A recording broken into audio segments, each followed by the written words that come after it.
پہنچا ہے، ادھر اللہ رب العزت نے فرعون کی اہلیہ کے دل کے اندر بچی کی محبت ڈال، اس نے اپنے شوہر سے اصرار کیا اسے قتل نہ کرو، اسے ہم اپنا بچہ بنا دیں۔ وہ جس کے سینے میں پتھر تھا، دل نہیں تھا، جس کے سینے میں دل نہیں تھا، پتھر تھا، پتھر ذات انسان تھا وہ، لیکن مان گیا، اللہ کا نظام چل رہا۔ لیکن وہ بچہ کسی کا دودھ نہیں پیتا۔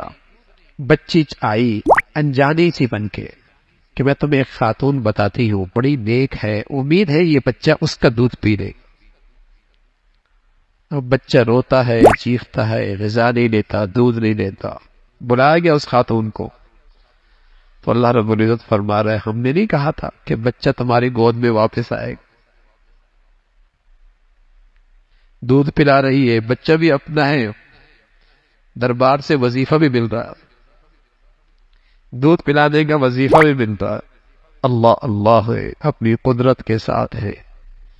حضرت موسیٰ علیہ السلام جوان ہوتے ہیں، دشمن قوم کا ایک آدمی کا خون ہوتا ہے ان کے ہاتھ سے، فرعون کے دربار میں فیصلہ ہوتا ہے کہ اسے موسیٰ علیہ السلام کو گرفتار کر کے لے کے آؤ۔ انہی میں سے ایک خیر خواہ بن کر موسیٰ علیہ السلام کے پاس قریب کے راستے سے پہنچتا ہے، نکلو مصر سے، تمہارے خلاف گرفتاری اور قتل کے فیصلے ہو رہے فرعون کی پارلیمنٹ میں۔ حضرت موسیٰ علیہ السلام سے وہاں سے نکلے، مدین پہنچے۔ اب مدین جیسی پہنچے تو کیا دیکھتے ہیں کہ مدین میں کچھ دو بچیاں کھڑی ہیں کونے پہ، لوگ اپنے جانوروں کو، چوپایوں کو پانی پلا رہے کنویں پہ، یہ بچیاں دور کھڑی ہیں اور بکریاں ان کے پاس ہیں۔ پارسا بچیاں تھی، مردوں کے ساتھ اختلاط نہیں کر رہی، مردوں کے ساتھ اختلاط نہیں کر رہی تھی۔ پوچھا موسیٰ علیہ السلام نے تم یہاں کیسے؟ کہا مرد فارغ ہو جائیں پھر ہماری ضرورت ہے، ہم اپنی بکریوں کو پانی پلائیں گے، اس لیے کہ ہمارے والد بوڑھے ہیں، گھر میں کوئی مرد ہے نہیں، اس لیے ہم باہر نکلی ہیں۔ حضرت موسیٰ علیہ السلام قریب میں ایک اور کنواں تھا جس کے اوپر چٹان پڑی ہوتی بڑی بڑی۔ موسیٰ علیہ السلام کے پاس نبوت کی طاقت تھی، اللہ نے طاقت دی تھی۔ چٹان ہٹائی، بکریوں کو پانی پلایا، بچیوں کے ساتھ، آج بچیاں بکریوں کے ساتھ جلدی گھر پہنچی۔ ابا سے کہا ابا ایک آدمی ملا ہے، اس نے ہماری بکریوں کو آج جلدی پانی پلا۔ ابا نے کہا جب بیٹی بلا کے لا۔ بچی آئی، قرآن نے عجیب نقشہ کھینچا اس بچی کا آنے کا، کہنے لگا تمشی علی الحیاء علی الاستحیاء قال احداہما یا ابت استر۔ وہ بچی آئی حیا کی سواری پہ سوار ہو، یعنی سراپا حیا، اس کی چال، اس کی گفتگو، اس کا لباس حیا کے ساتھ آئی اور کہا ابا بلا رہے ہیں۔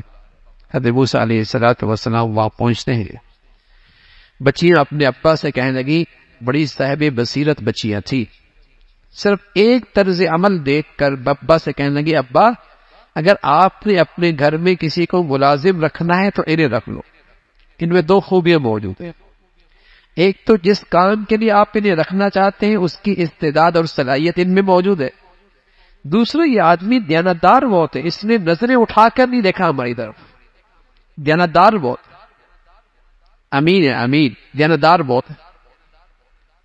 تو مفسرین نے اصول نکالا، کسی کو ذمہ داری دینی ہو نا تو دو چیزیں دیکھا کرو، چاہے وہ چوکیدار ہو، چاہے ڈرائیور ہو، چاہے گارڈ ہو، چاہے کوئی افسر ہو، چاہے اس سے بڑا کوئی افسر ہو، دو خوبیاں دیکھا کرو، ایک تو جس کام کے لیے رکھ رہے ہیں اس کی صلاحیت اس کے اندر ہونی چاہیے، دوسری یہ دیکھنا چاہیے کہ اس کے اندر دیانت ہونی چاہیے، دیانت نہیں ہوگی اور صلاحیت ہوگی گھر صاف کر کے چلا جائے گا، اور دیانتدار تو ہے صلاحیت نہیں ہے گاڑی کہیں مار دے گا۔ آج یہی تو ہو رہا ہے، یا دیانت نہیں ہے یا صلاحیت نہیں، یا اناڑی بیٹھا ہوا ہے، نااہل بیٹھی ہوئی ہے، یا خائن بیٹھی ہوئی ہے، لٹیرے بیٹھے ہوئی ہیں۔ ہر دفتر میں دیکھیے، ہر ذمہ داری میں بیٹھ دیکھیے، یہی